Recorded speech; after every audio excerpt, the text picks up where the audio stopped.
Good evening, everybody, and welcome to Salem Speaks. This evening, we're going to be focusing on raising children in the 21st century. And not just raising them, but facing the challenges that we have to deal with on a daily basis. With me this evening is the Anthea Jones Coakley. She is somebody that is qualified to speak on this, not only from a professional perspective, but she is one of the trainers that have gone through a program that Citizen Security and Justice would have facilitated. And one of the courses that she is trained to train is parenting.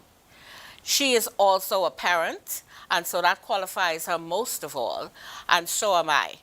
And I think one of the things that I want to start with is that as I started to do research on this, I found something very interesting.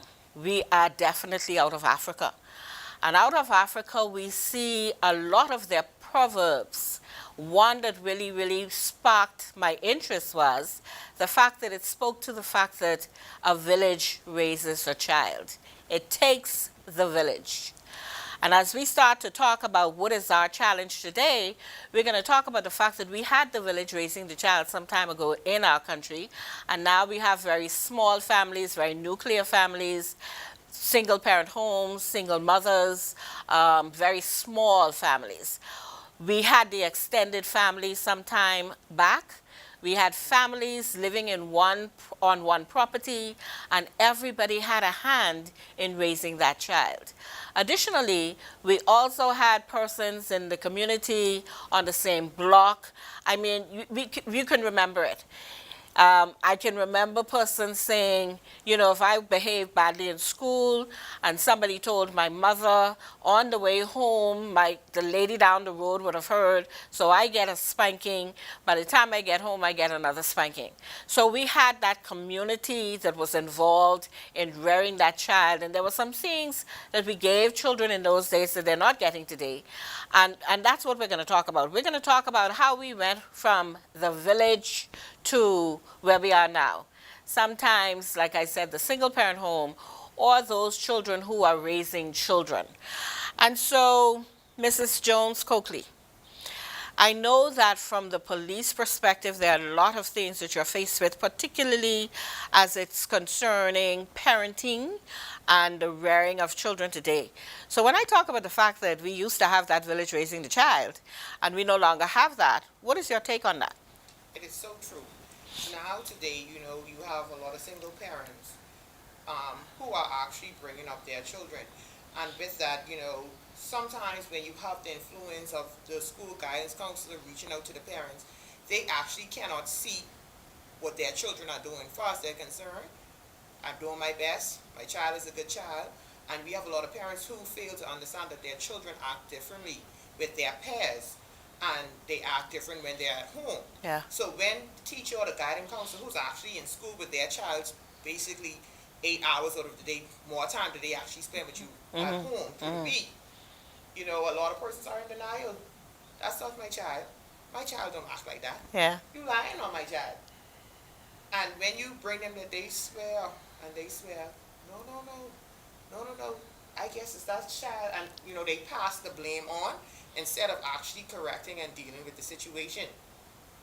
We are in the era whereas, in some instances, whereas the children actually rule the parents. The parents are more concerned being the child friend Yes. than actually rearing up the child. Right, And right. they don't want anybody to say anything to their child. If their child is being corrected, they have this interpretation that somebody's picking on their child. So they can't see that, okay, they're trying to guide them into the right direction and not pick on them.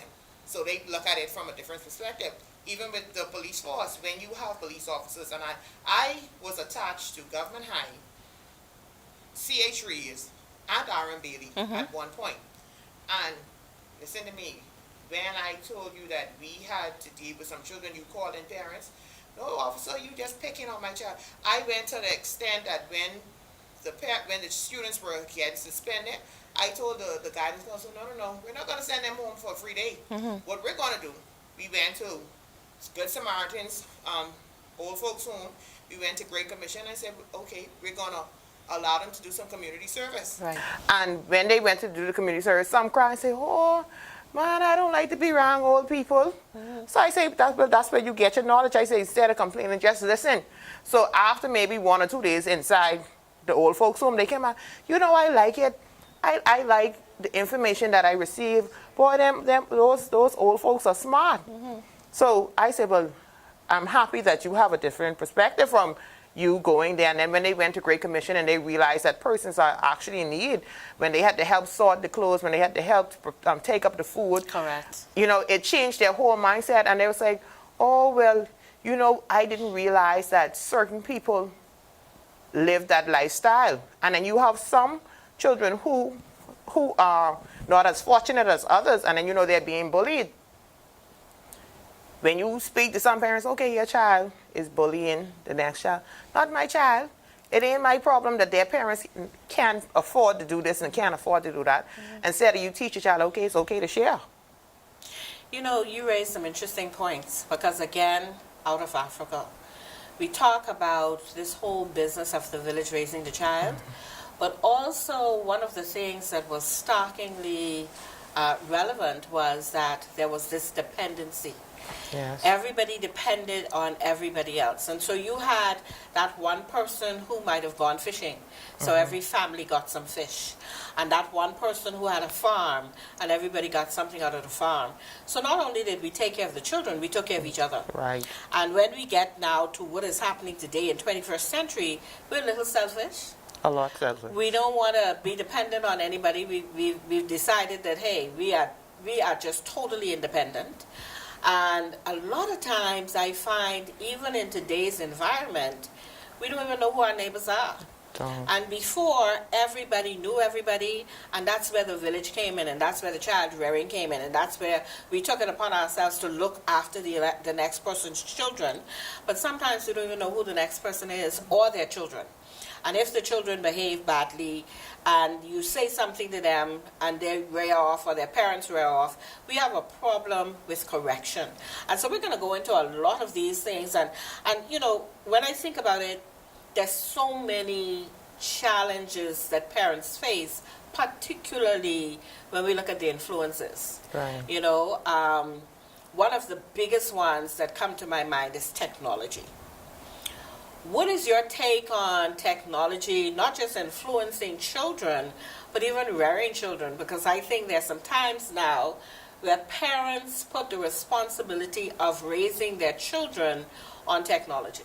Yeah, with technology can be good, and it also can be bad. With technology, sometimes parents use their children tablet or their devices basically to block them out and expect the tablet to teach them what they need to know in life. Such as the day-to-day basis, ABCs, educational wise. Instead of they sit down and basically go back over what is in the child's book to revise with them, they expect the tablet or the iPad to do everything for them. And they actually don't even limit what their child can see on the tablet. And also posting, TikTok, Instagram, Twitter. Some of the things that your children are exposed to, you have to monitor everything.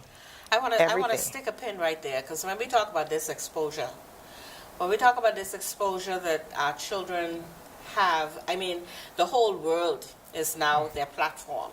And there's so many things that they're exposed to.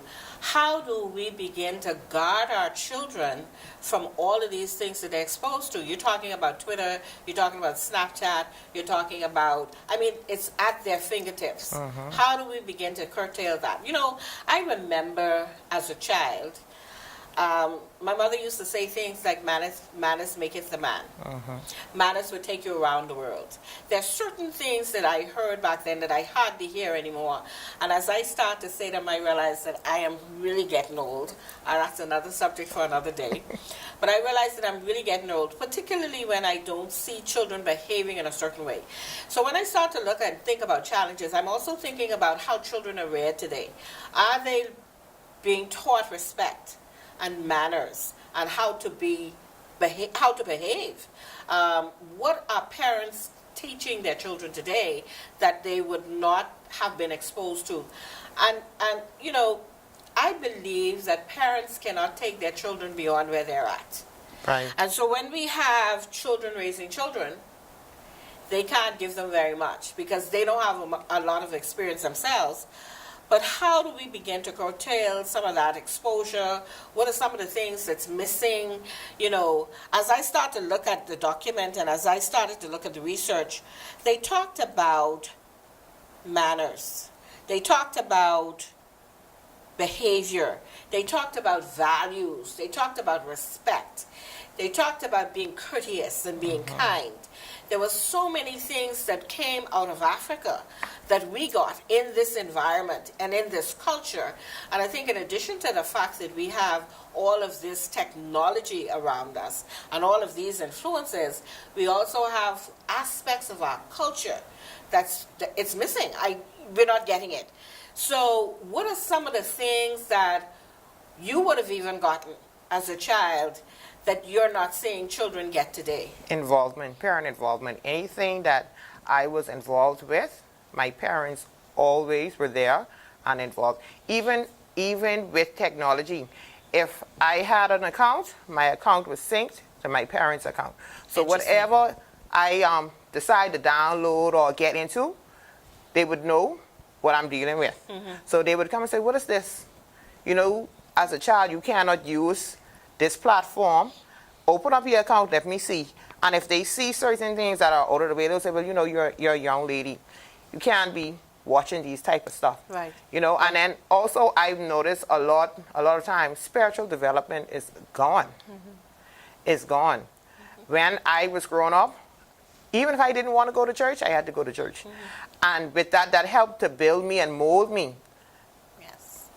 In so many ways. You know, when you talked about parental involvement, that was the first thing that came to my mind. The fact that families went to church.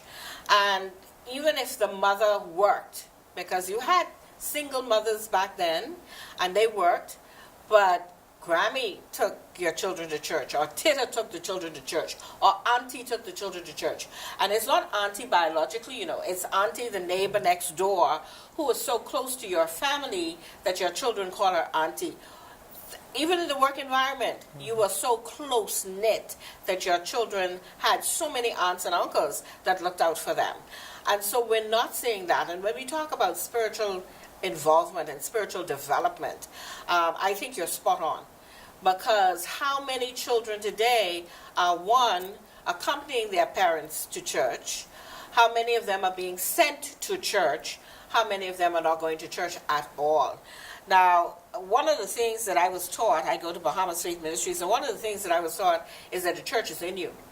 But I think you have to be at a certain maturity level to appreciate what that really means. And you have some parents who might say that. I don't have to go to church because the church is in me. But what are they giving to their children when it comes to that spiritual development? And I think that's definitely a conversation. That's a whole show. That's a whole show. Because there's so many influences that's coming in today, and it's not just technology. Like you say, it's the lack of that whole spiritual development and spiritual upbringing. You know, if we have all of these challenges today, and if parents are faced with all of these challenges, and we're going to talk about some more of the challenges before we even start to think about what some of the solutions may be. But when we start to think about some of these challenges, the influences from the outside world and the peer pressure, you know, I'm baffled by the whole business of gang relations and gang acceptance and gang involvement. But I am more and more concerned because also as a counselor I realize that you have a lot of homes that's not giving their children love, attention, kindness, care, concern. And I've spoken to young men who say that they get that from the gangs. The gangs accept them, they don't judge them, they don't criticize them, they love on them. If they have a need, they provide the need. So are we also faced with families who can't provide for their children? And I'm not talking about grocery. I'm not talking about clothes. I'm not talking about a shelter. I'm talking about all those things that money can't buy. Right. Because unfortunately, in this century, we think that it's all about the money. And that's where we go wrong with that, because a lot of times parents cannot express love because it was never shown to them. And you know, at some point in your life as a parent, you'll say, well, oh, my mom or my dad never told me that they love me. And when I have my children, I'm going to say it to my children. And then when you look and you see what's going on, you actually repeating the same patterns that your parents did to you. Yes, yes. So I would encourage parents, you know, be more involved. The encouragement is so important. The support, the support of your kids are important because they look to you. They might not say it, but they look to see if you're there, if you're coming, even to an assembly, if they have a little small part. And what I have noticed, especially with the foreigners, when they have to take their children to school, they would walk them to school early in the morning. They would wait to school on them. PTA meetings, they are always there and present. And the Bahamian mothers and fathers are absent. Always absent. We really have to think about that. We really need to think about, you know, how do we turn it around? And I don't know if we can, but when I think about some of the things that you just said, and you're correct, more and more we have Bahamian parents neglecting their responsibility as parents. Sometimes they're forced to work because in their minds they have to provide for this child. They have to provide the shelter and the food and the clothing and all the preparation for school. But they're not actively involved with rearing the children. And so we're losing a lot. We're losing a lot culturally. We're losing a lot when we look at that parental guidance. And you said something else that really, really raised another point for me. Children are watching their parents. Right. Children mimic what they see. So when I start to think about what is happening in our society today, and when we look at the challenges with rearing children today, the end result is what we're seeing. So are you telling me then, because it dropped in the spirit, as you started to talk about it, are you telling me then that what we see even with violence with children, the lack of conflict resolution skills, the fighting, the extent of their violence, they're angry, is this because they're seeing anger? They're seeing They're being abused. They're seeing it and they don't know how to express themselves, so they turn to violence. Okay. Because nobody teach them how to communicate. You parents normally shut them and go in the corner, go in the room, go this way, go that way, instead of basically, even when they're being punished. You have a lot of parents who just believe in beating. Instead of you sitting down and explaining that you did this wrong, next time, sit down, think about what you're going to do. Think of the consequences before you make these decisions. Let them know, you know, I love you. I'm only disciplining you because I need you to know that what you did is wrong. And let's correct it. Right. But now, it isn't happening. You have a lot of parents who actually need guidance, and they allow their pride to get the best part of them. So a lot of them who I guess who didn't finish high schools or who have the minimal education, before they sit down and say, well, let me find somebody to help me or who can teach me so that I will be able to teach my child. They would say to the child, go figure that out. What I send you to school for, I didn't buy all the clothes, I didn't buy all the books. These stuff there for you, you could figure it out. But back to that village. Back to that village. Back to that village. We can't escape the village. You know, if we are at the law of the lid, and the lid is as far as I can take you, and it's at junior high education or primary school education, and I'm too proud to say to somebody that I need help, I can't read, I can't write. How can I assist my child or my children with homework or even getting involved? And you know, if we're ashamed as parents, and that impacts how we interact, if we interact, when we interact, who is then going to raise our children? That's why majority of the young persons are going to their past. They're being influenced by their past because what they see their past do. And you know, it's different parenting skills. So you have some parents who, like I say, who would try to be there child's friend and allow them to do whatever they want to do just to befriend them. And then you have some parents who, hey, you're not going to do it. You're going to do as I say and what I say, and that's that. So you basically have the child more sheltered and afraid to actually come out to even express themselves. And then you have some parents who would listen, who would encourage and boost their children. And you would see the difference with them because they would be so prideful that they would want to do good in school to come home to show mommy or daddy that, hey, I did this, I did that. You know, the encouragement is there. The boost is there to help them, to let them know that, hey, you can do it. You can be whatever you want to be. You know, you open up their mind. You give them challenges. You give them hope. You give them hope. Giving them hope. Give them hope. I like that because I've spoken to 13-year-olds who say that they see no hope. They see no future. It's hopelessness. That's all they see. But you know, when you see a 13-year-old that says that they don't see a future because it's just hopeless, again, we're talking about some of the challenges in this century that we have to combat. And like I say, even before we talk about solutions, there's so many more challenges. As you talk about peer pressure, the thing that comes to my mind that even as we go into adolescence and our teenage years, adolescence are those years of experimentation. We want to experiment with drugs, with alcohol, with sex, and so we have an adolescence now. When I talk adolescence, again, I'm thinking 14, 15, etc. But we have 10-year-olds that are getting pregnant. We have 9-year-olds that's talking about sex like they're talking about cotton candy, right? So even when we start to think about our children and the exposure and the fact that they are so inundated with information at an early age that they should not have, and because they're curious, and because they're experimenting with drugs, with sex, with, you know, wow, it's a lot. It's a lot. Yes. So, 21st century.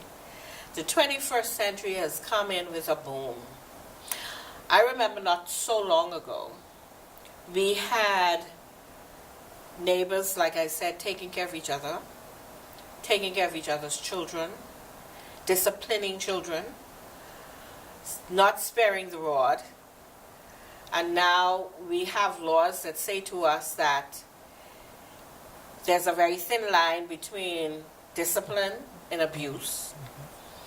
I know that there's some parents who would argue because they got the rod often, and they would talk about, well, it didn't kill me.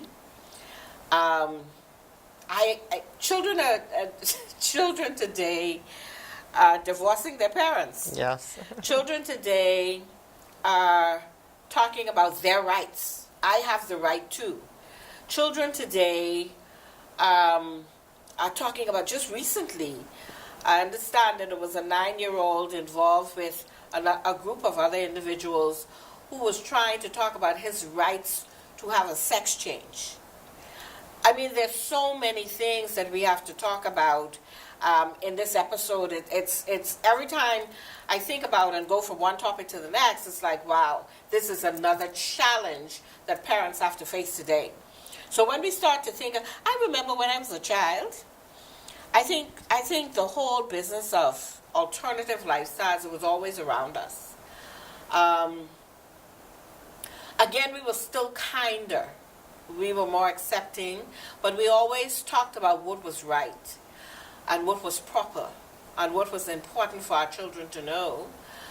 But now it seems as though we have no boundaries. No. When you talk about parents that befriend their children, I mean, that's one thing. And we're talking about those parents who who have limited education, who have limited exposure and experience, who very laissez-faire in their child rearing. What about the other side of that coin? Those parents who have a lot, who materially, financially, but still, they have children that they're acting out. They're experimenting with things they shouldn't be experimenting. They're exposed to things. I know some people who have nannies raising their children, and they don't even know what's going on with their children. Right. So we're still talking about those challenges. And if you have it, if you don't have to work as hard as the single mother, why is it then that your child still having some problems? Why is it your child still talking about not getting attention, not feeling loved? What is going on? Because they realize that they can get what they want, but what they actually need is the support and the attention from their parents.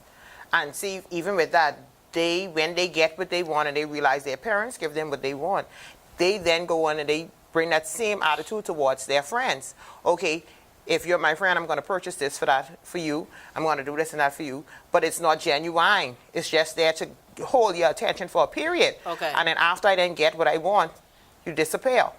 Wow. So we're talking about superficial relationships. Even in families. In families. Wow. That is mind-blowing. So we're talking about technology, we're talking about outside influences, we're talking about peer pressure.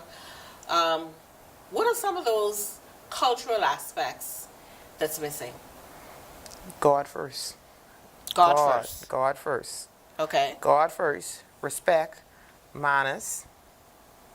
Because manners is very important. Mm-hmm. Nowadays, you will see a child walk right past you without even saying good morning. Mm-hmm.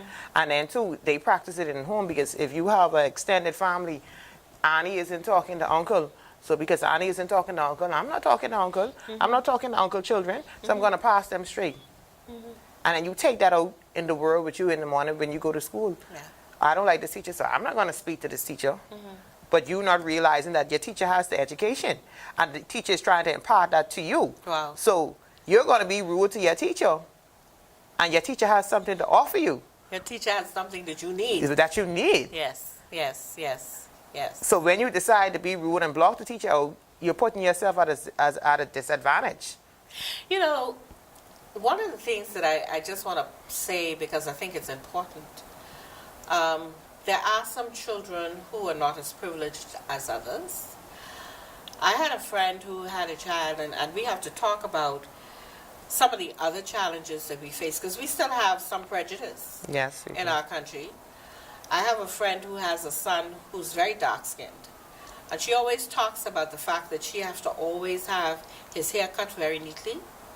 He's always dressed very neatly, because he's already dark-skinned, and he already have PZ hair. And she feels that people will take advantage of him, even teachers. And she said she would have seen that because one day she sent him to school, he had a cold, and he forgot his towel. And he came home and he talked about the fact that the teacher did not pay. The only time the teacher paid attention to him that day was to tell him, go get tissue to wipe your nose. Go get the tissue to wipe your nose. And again, though, are we seeing some of that prejudice in the schools as well when it comes to still this whole business of color? And is that a challenge that we're faced with, even with wearing our children? You know, you have some families where children of lighter hue skin are treated differently than the children who are darker. It happens. And also with children who are fast learners, you would realize that the teacher would, pay more attention to them than those that are behind, because they realize that, hey, they pick up faster than the other children. And in the government system, you have more than 30 persons inside a classroom. And then you have maybe a portion disrupting the class. So the teacher has to spend basically half of the time in the classroom trying to get the children in order to teach. So when you see that, you'll be like, okay, the teacher will be like, okay, I'm not dealing with this child today. This child have a problem. You know what? Yeah. Get out of my class. Go stand outside. You don't want to learn. Instead of actually noticing or advising or referring the child to get something up. Now, you have some teachers who would go on and above to try to help the children, but then there's other aspect where the parents saying, oh, well, nothing is wrong with my child. You're just picking on my child. Yeah. Whereas the teacher sees the challenges and sees the struggle, and basically is just trying to advise you to take the right steps in order for the child, because every child learns differently. One child might pick up very quickly, the other child might take 2 weeks, but it's the way that the lesson is brought to them that they would take it in. I'm glad you said that, because again, it raises another challenge. even with families, because I often hear parents comparing one child to the Another. next. Why can't you be more like your brother? Why can't you behave like your sister? Why can't you do this like this one? Why can't you do? And it's hard for parents to love each individual as individuals and love them the same. We still tend to lean more towards that child who is brighter, who is smarter, who is more behaved, and the child that's acting out is the one that actually needs more attention than the one who is well behaved, and we're not getting that right. So that's still another challenge that parents are faced with today, and we really, really need to think about it. You know, if we think about drugs, alcohol, and I want to just focus on the marijuana and the alcohol, which are two prevalent drugs in our society, and children who are exposed to those two drugs. Now, marijuana and alcohol are both classified as depressant drugs and basically have the same type of effect, but because our systems are different, because we're made up a little differently, persons react to it differently. But when you have children at school pressuring other children at school to drink or to use marijuana, or more importantly, I see daddy smoking all the time, or mommy, or daddy and mommy, and so it's okay for me to smoke, and there's nothing wrong with it because Yes, they they do it doing all it. the time. We're back to children mimicking what they see. So there's some things that are happening in our environments, in our homes, where children are looking at behaviors that we're exhibiting as parents, and they're picking up on those behaviors. Yes. What are we doing in our homes that we're seeing our children display outside of the home? Because I think that a lot of what we see outside happens inside. Some of it, no. Some of it, yes. Because there are some homes where children are raised as they should. Raising the child in the way that they should go. That's happening in some homes. But we have all that other exposure. We have the internet, we have Snapchat, we have all of this technology coming in, and then we have our peers who are just a little bit more advanced than I am. And so I get firsthand what it feels like to have sex, what it feels like to take drugs, what it feels like.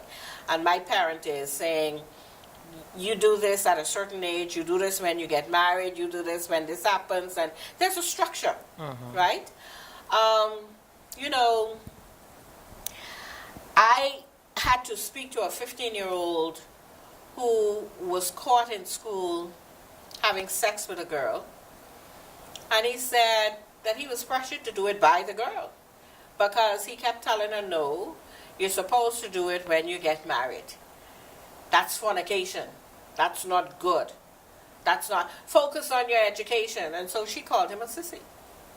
So to prove a point. So he had to prove himself that he was all man. And we're back to, again, not just the fact that we have those parents who might not be doing what they should be doing, but we have the parents who are doing everything right. But they still have these challenges that they're faced with because their children are being influenced by so many other sources outside of the home. And that's another challenge that we have to face today. What can we give our children? You know, when you think about putting on your armor, that whole armor, to go out, is it that we have to now prepare our toddlers as we're sending them out to pre-K? Do we have to teach them what this whole armor is? Yes, we do. So that they could be prepared? Because, you know, if we're giving them as much as we think they could take, but you have that other child who's exposed to so much other things, and they're trying to influence our little toddler, I mean, what is it that we have to do? How are we going to deal with this? What are some of the things that we're going to have to do? Constant prayers, constant involvement, constant encouragement, because that's the only way you would actually, because when you deal with children, children watch what you do. And for instance, if you had your child when you were 15 or 16, then you're going to tell your child, boy, girl, you better wait till you get married. But in the back of their mind, well, Mommy, you had me when you was a teenager, so how you could tell me this? How you could tell me that? But you have to be upfront with these children now. You cannot sugarcoat things. You cannot, try to sweep it under the rug. You have to let them know, hey, this is what's going to happen. If you do this, or if you decide to go and have sex, you're going to have a baby. You're not working. How are you going to take care of this child? You could contract a STI. You could contract HIV or AIDS. You're going to be put out there in society where people would actually scorn you. People would look down at you. But the key thing is to encourage you to do right so that you would have a better life than your parent did or as I did. I'm doing certain things, so you have to do certain things to ensure that your children have a better life, have a better education. You have to encourage them. If you know, like I say, for some persons who didn't finish school or who don't have the education that they need, it's nothing wrong to even pay for a tutor if you can't afford it. And majority of the time, the schools offer afternoon classes. Majority of the time, it's free. But then you use the excuse, I don't have nobody to pick them up. But then, as a parent, you would find a ride to go to the bar. You would find a ride to go to the club. But you don't see the need for you to find a ride for your child to go and take these extra classes that is free. Yeah.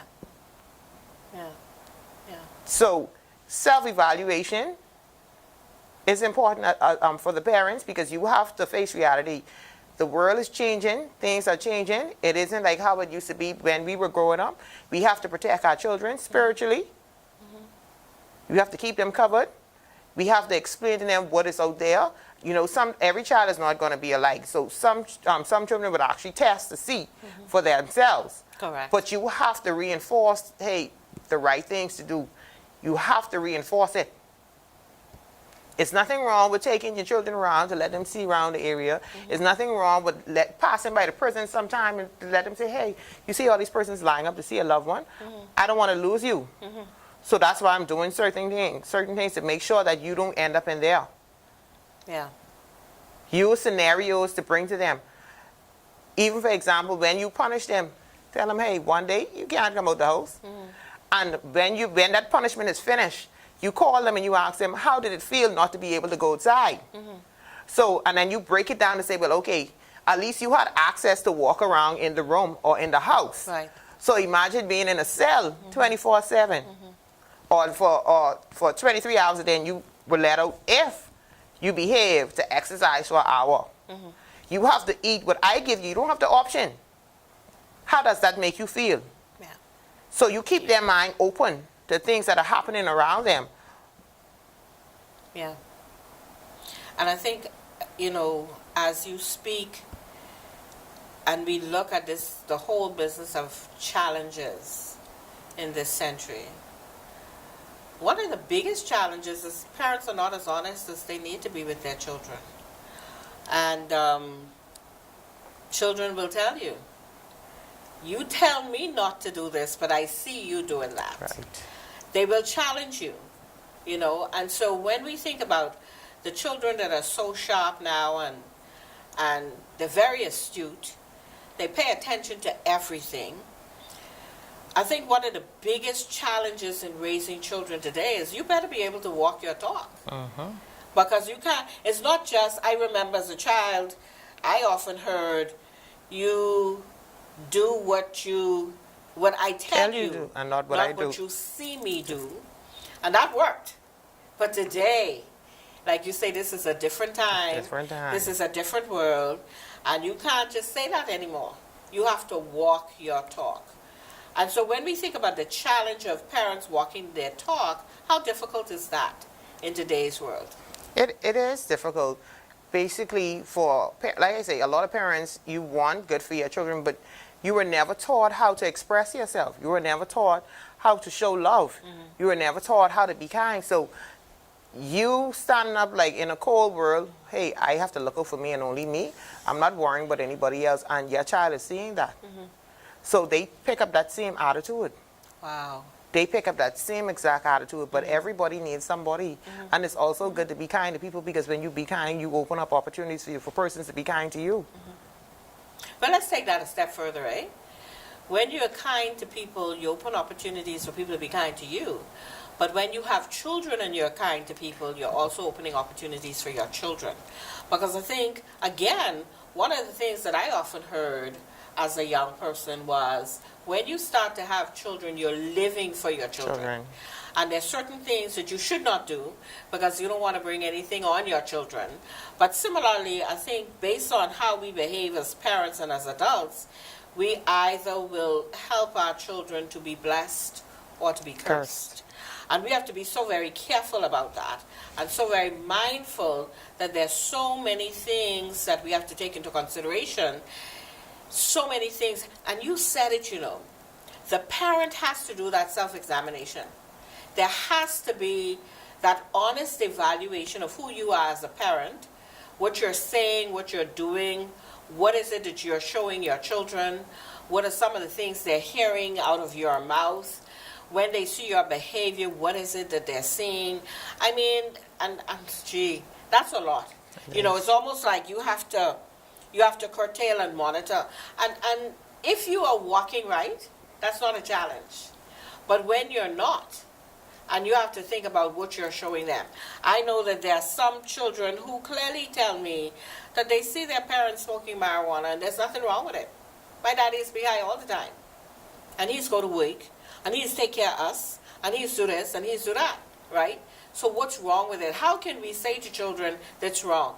Another thing, though, is I counseled a young man one time, and he said to me that he don't know what the big deal was. His mother was always upset because he would smoke marijuana, and he don't know what the big deal was because every day she came home, she had a glass of wine. He's comparing. He's comparing. Reality, though, is alcohol is a drug. It is.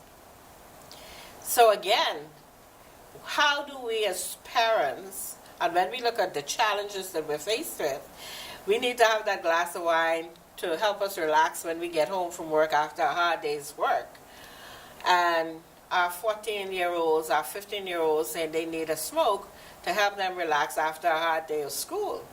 You know, so what are we doing?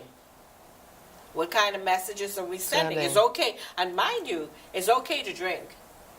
So is it better for us to say to our 15-year-olds, no, you don't smoke the marijuana, come and have a drink with me? It isn't right. It isn't right. It isn't right? No, it isn't right. Because with both alcohol and marijuana, you can't make rational decisions when you intake alcohol or even smoke marijuana. So you shouldn't even advise any child to take a drink or to smoke, period. But you know, back to when I was a child, and I don't remember, but I remember I had a little god sister. And I would often hear mother say, I had to put a little gin in her bottle to put her to sleep. And a little gin is good for the stomach's ache. I mean, there's certain things that we heard as we grew up. And we're saying now that we shouldn't say or do, but they did it. And we didn't turn out too bad, did we? No, we didn't. So what has changed? What has really changed? When we look at some of the things that happened when we were raised that wasn't the best. But survival was important. Okay. Survival was important. We knew that we didn't have the opportunity to do certain things or to get certain things. So we used that to help boost us, to help to set a standard for us that we wanted to become somebody. Okay. Now, basically for the young children, it is what it is. It is what it is. What it is. Okay. Okay. And it's the frustration that, that with certain things, they need help, they want help, and they can't get it. So they are frustrated. Because you're saying to them, okay, if you need some help, you come to me. Okay, I'm reaching out to you. You're saying come to me, but you're not doing anything. You can't help me. When I think about that single mother, for instance, who might have 4 children, the step ladder, 2, 4, 5, 6, and you're working. You have to get them all prepared for school the next day. And don't let the oldest one be old enough to take care of the rest of them. So all the responsibility lies on the oldest child. And so again, that's a challenge because we're teaching a 5, 6, 7, 8-year-old that you are taking on the responsibility of an adult, and then when they behave as adults, You wanna we want chastise to them. remind them that they're children. So we're even, some of us, confusing our children when it comes to the roles that they play. And we have a lot of households that do that all the time. The older children take care of the younger children because mommy needs that help. But again, are we confusing our children when we force them to become adults before the time? We are. And some instances where you have, even with your teenage daughters, if when you allow your teenage daughter to take care or rear your baby, in their mind, oh, if I could take care of my little brother, my little sister, I could take care of my own child. Mommy ain't checking. I got to cook, clean, wash, and do all these things so I could do it for myself. So regardless if mommy's saying, hey, don't go out there to go have no children in the back of that child's mind, you out there having the children and leaving the children with me. So why can't I do what I want to do? And you will see them go and put themselves in certain situations, and don't let it be a fact whereas sometimes some of these females allow their teenage daughters to be the one to bring the income into the house. They sell and they expose their children.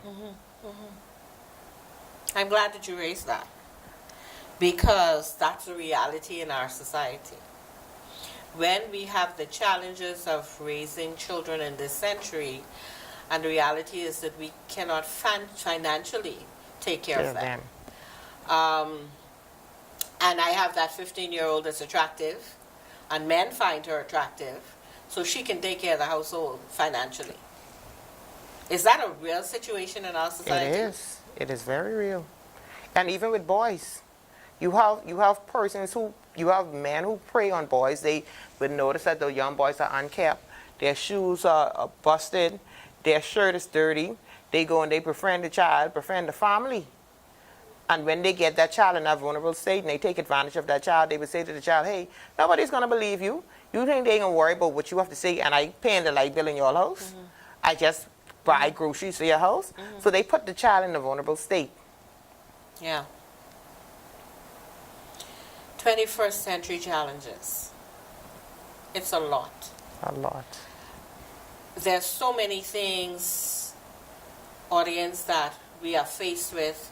And as we talk from topic to topic and as this conversation flows, I'm wondering how many of you are guilty, one, or how many of you are concerned because you know of the neighbor's child that might be in a similar situation, or a relative of yours, or that single mother that's having some challenges with raising her children. And it's not just the single mother. Sometimes we have that couple, but I think if we go back to the village and the village raising the child, we now have the nuclear family. We have that very small family unit where even if grandmother can stay with you, there's some times when you don't want Grammy there because the household is quiet, is peaceful, it's the way I want it. My color scheme is important. My furniture is a certain way. When Grammy comes, she won't do this, she won't do that. She just ain't fitting in. So I would prefer to raise my child on my own. And you're taking away a part of that environment that creates stability and discipline and some wisdom that you don't have. But that's a choice that we're making. We're also, like I said, moving into the suburbs where we don't even know our neighbors. And we don't want to know our neighbors. And that's another challenge because we're isolating ourselves. And in isolation, we allow a lot of things to happen in environments because people don't know what's happening in some of our environments. So that's another challenge. We're talking about alcohol and other drugs. That's a challenge. We're talking about peer pressure and gang initiation and gang invitation. That's another challenge. we're talking about abuse, not just of alcohol and other drugs, but I see my father beating up my mother. I see my mother beating up the older children and me. And so then who am I going to abuse? Because that abusive cycle continues. So we're talking about all of that. Where do we start? You said earlier, put God first. Okay, let's put God first. Let's put God first when we come to church on Sunday and hold up holy hands. And then Monday, put on our sailor cap and cuss like a sailor. Because again, I hear children say that all the time.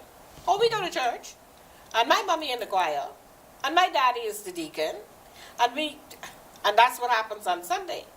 But on Monday is a different story. Monday through Saturday. Monday through Saturday is a different story. Challenge. It's a challenge. It's a challenge. And when I say put God first, we have to feed ourselves spiritually. We have to feed our children spiritually. We have to, like I said, in terms with scenarios, when you look at certain situations, and even with miracles and stuff in the Bible, you sit down, you show your children certain things, and they will be able to relate or what they're actually going through in the day-to-day life with some of these same things that are in the Bible. So you have to use scenarios, and you have to get down to their level so that they would understand. So if you just say to them, hey, go pray, you have to teach them how to pray. What are they praying for? So you guide them. And you, like I say, you have to be upfront. You explain to them, hey, I'm not perfect. I'm still growing. You know, officer, I hearing you, right? But you done been hard. You've been to work all day. Working hard. The boss been on you. I mean, and not only that, the work environment is negative, but it's toxic. So you're dealing with your work, you're dealing with the toxic people, you're dealing with that environment. When you come home, you don't want to deal with nothing else. That's true. Especially children. That's true. Your children. But you got to leave that outside. You have to leave whatever you're going through outside. That's what my boss is telling me. You gotta leave your problems to the door. How is that? That's not even possible. You have to do it. You have to find a way. Me as a police officer, I can't go home and have that strong, hey, sit down. I say don't move. My children will be afraid of me. So I have to know certain things that I would have to leave outside. I have an 8-year-old, and he asks a million questions. And I have to sit down and listen to every question. And it'll be to a point where I have to put my face in his face, because he'll be like, you're answering me, attention. But your head is that way. So I would have to give him my full attention. Yes. And if he see that, if I pick up my phone and I use my phone, he's talking to me, he will like, now when you finish, I'm going to come back to you. So I know then I have to put down my phone and give him that attention. Yes. Because he watching and he's saying, hey, you are not giving me that attention. You need to give me your time. You've been to work all day. You ain't see me all day, mommy. I need you to talk to me. I won't tell you what happened. So you have to, it might be hard. It might be hard, but you have to find a way. Because you don't want, like I said, you don't want your children to be afraid of you. You don't want to come home and be hostile. That when they see you come home, they running, I ain't bothering with her today, because I don't know how she's going to react. You don't want them to be afraid of you, because if something happened to them, they're going to be afraid to actually say it to you. Exactly. So you have to leave whatever you're going through out the door when you walk inside your home. Because your children can't understand the pressure that you get from work. They can't understand what's going on, the negativity. All they know is mommy or daddy's coming home. I'm happy to see mommy. I want to tell mommy how my day was. It's my time now. Right. So she need to give me my time. And my son love, Pop, we going to watch movie tonight? Not tonight. And he'll be like, mommy, you want to tell me that every night? You have to make up a day when we going to do this. So, like I said, you have to pay attention. And sometimes they say things indirectly to you, and you have to pay attention to what they're saying. Now, my daughter's a sweetheart. She is a sweetheart day and night. The boy is more challenging. The girl is more calm. Mommy, you okay? You want me to bring you some water? You want me to clean your buttons for you? You want me to iron your shirt? The little boy, mommy, you have money for McDonald's? Let's go down the road. If I say, no, I'm cooking, no, mommy, man, let's get McDonald's. Yeah. The little girl, no, mommy, I prefer you to cook so we could eat again. But the little one, he just want the fast food. So you have different personalities, and you have to learn how to deal with both children. Yeah. As you spoke, there are a number of things that I want us to look at. One is, you know, you have that household where the woman is in charge. She's the breadwinner. So she treats her husband the way she treats her employees and bosses him about. He's angry and bitter and not happy. Again, the children are seeing this. See, because when we talk about challenges, it's not just all of these other things that we're talking about. We're talking about some of the things that we're doing in our households that's creating some problems, and some things that we're doing that our children are seeing. And we really need to think about the roles that people play. You know, you have some people in this century who's still thinking about those traditional roles. I go out as the male and make the money, and you take care of the house.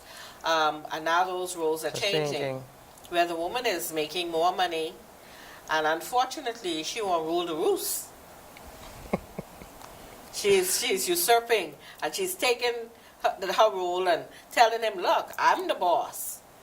Is that the way households are now? Is that a challenge today? It is a challenge. It is a challenge, and that's where we have so much of domestic violence and a lot of infidelity. You're talking about that other show. You're talking about the next show that we're going to talk about. The infidelity. Violence and infidelity. And the violence is really, really, for me, that's paramount. Yes. Because you're talking about that abuse that's happening in the households the children are seeing, and then we're seeing it displayed outside of our environment. Salem, audience, New Providence, the Bahamas, this is it. Tune in next week as we continue our discussion on raising children in the 21st century and the challenges that we face. Thank you so much. See you next Thursday.